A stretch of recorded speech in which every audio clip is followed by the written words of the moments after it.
안녕하세요. 말씀 베이커리 534번째 시간 기도하심으로 시작하겠습니다. 거룩하신 주님 감사합니다. 주님의 말씀을 묵상합니다. 성령님께서 말씀에 조명이 되어 주시옵소서. 우리 주 예수 그리스도님의 이름으로 기도합니다. 아멘. 네, 오늘 보실 말씀은 시편 24편 1절에서 10절까지의 말씀입니다. 땅과 그 안에 가득 찬 모든 것이 다 주님의 것, 온 누리와 그 안에 살고 있는 모든 것도 주님의 것이다. 분명히 주님께서 그 기초를 바다를 정복하여 세우셨고 다 강을 정복하여 단단히 세우셨구나. 자, 모든 것은 하나님께서 주인이신 것을 찬양하고 있습니다. 바로 하나님께서 창조하셨고 모든 만물을 통치하고 계시기 때문입니다. 3절부터 계속 보면요. 누가 주님의 산에 오를 수 있으며 누가 그 거룩한 곳에 들어설 수 있느냐. 깨끗한 손과 해맑은 마음을 가진 사람, 헛된 우상에게 마음을 팔리지 않고 거짓 맹세를 하지 않는 사람이다. 그런 사람은 주님께서 주시는 복을 받고 그를 구원하시는 하나님께로부터 의롭다고 인정을 받은 사람이다. 그런 사람은 주님을 찾는 사람이요 야곱의 하나님의 얼굴을 사모하는 사람이다. 자, 주님의 산에 오른다라는 의미는요. 주님을 예배하기 위해 주님의 성전으로 나아가는 것을 말합니다. 자, 주님을 예배하는 것은 아무나 할 수 없습니다. 주님께서 의롭다고 인정한 사람만이 가능한 것이죠. 그런데 로마서 3장 10절에는요. 이렇게 기록하고 있습니다. 의인은 없다. 한 사람도 없다. 근데 이 말씀이 로마서만이 아니라 시편 14편이나 53편 그리고 전도서 7장에도 기록된 말씀입니다. 아무도 의인이 없다라는 것입니다. 성경은 이렇게 세상에 그 누구도 의인이 없다. 그렇다면 우리는 어떻게 주님을 예배할 수 있는 걸까요? 자, 우리가 그러면 의인이 돼야 한다는 거거든요. 자, 의인이 되려면 어떻게 해야 할까요? 의로운 행동을 해서 의인이 되는 걸까요? 성경은 그렇게 가르치지 않습니다. 자, 예를 들어서 배나무에 사과를 주렁주렁 걸어두었다고 해봅시다. 자, 그럼 이건 사과나무가 될까요? 아닙니다. 배나무라는 나무의 본질은 변하지 않습니다. 바로 본질 자체가 바뀌어야 하는 것입니다. 의인이 되어야 의로운 삶의 행동에 열매를 맺을 수 있다는 것이죠. 자, 그렇게 본질을 바꿀 수 있는 분은 오직 창조하시고 통치하시는 하나님만이 가능하시죠.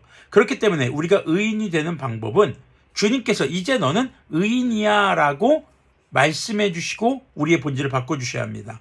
바로 주님께 용서받을 때 가능하다는 것이죠. 용서는요, 자신이 죄를 지었다는 것을 인정하는 데서부터 시작이 됩니다. 자, 그리고 용서는 죄값을 치러야 가능하죠.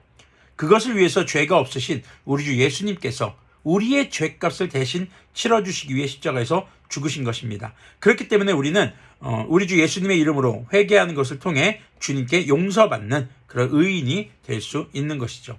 하지만 이것은 영원히 의인이 된다는 것을 의미하지는 않습니다. 우리가 회개했다면 주님의 선하신 말씀을 따라 살아가야 하는 것입니다. 왜냐하면 우리는 이 땅에서 아직 육체의 속성, 죄를 짓고자 하는 속성인 죄성, 다른 말로는 이기적 본성이라고 하죠.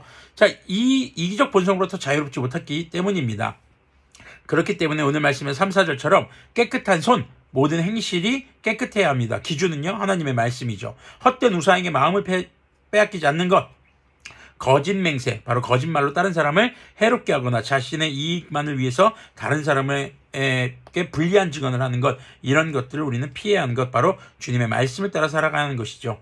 자, 7절부터 보면요. 문들아 너희 머리를 들어라. 영원한 문들아 활짝 열려라. 영광의 왕께서 들어가신다. 영광의 왕이 누시냐. 힘이 세고 용맹하신 주님이시다. 전쟁의 용사이신 주님이시다. 문들아 너희 머리를 들어라. 영원한 문들아 활짝 열려라. 영광의 왕께서 들어가신다. 영광의 왕이 누시냐. 만군의 주님, 그분이야말로 영광의 왕이시다.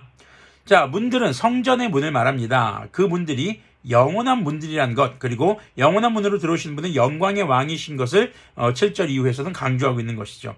자, 이것은 주님의 나라는 영원할 것이고 주님을 예배하는 것은 영원할 것이라는 의미로 우리가 보아야 할 것입니다.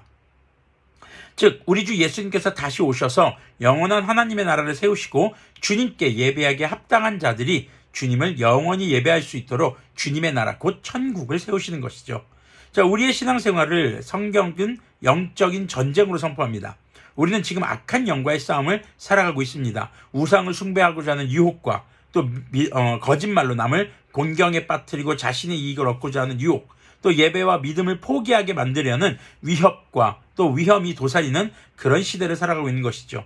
그렇지만 시편 24편이 우리에게 힘이 되는 말씀이 되는 것은 이 모든 전쟁에 가장 강한 용사이신 주님께서 우리와 함께 하시고 주님께서 다시 오실 그 재림의 날 부정할 수 없는 그 누구도 막을 수 없는 승리가 보장되어 있다는 것입니다. 우리는요, 끝까지 주님 오실 때까지 그 믿음의 삶에서 떠나지 않는 것이 중요하겠죠. 그러므로 그리스도인들은 우리 주 예수님께서 영광의 왕으로 오셔서 주님의 나라를 세우실 것을 믿고 지금 이 순간의 영적 전쟁에 주님과 함께 동행하며 승리하는 삶을 살아야 할 것입니다. 기도하겠습니다.